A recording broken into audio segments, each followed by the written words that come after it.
So a mother can abort her baby if she doesn't want the responsibility, but a father will go to prison if he doesn't want the responsibility. Interesting. Great point, my friend, but I have to tell you, you didn't go far enough.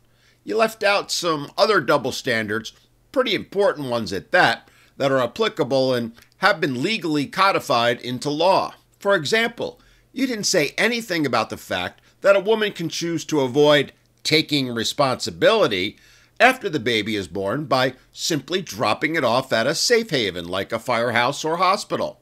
She can hand the baby over, no questions asked, and walk away. No requirement to notify the father, no requirement to support the child. She can just simply wash her hands of the little boy or girl and go on her merry way. Also, in most states, she can choose to give the baby up for adoption without the father having much say in the matter. For example, in my state of North Carolina, the birth father is supposed to be notified. However, his consent is not an absolute right.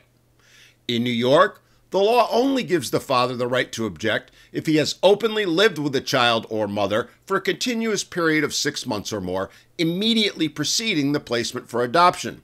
He has to have openly held himself out to be the father of the child during that period, and has to have paid a fair and reasonable sum, which is entirely subjective to a judge's whim, for medical, hospital, and nursing expenses incurred by the mother during the pregnancy. Otherwise, he's got no real say in the matter.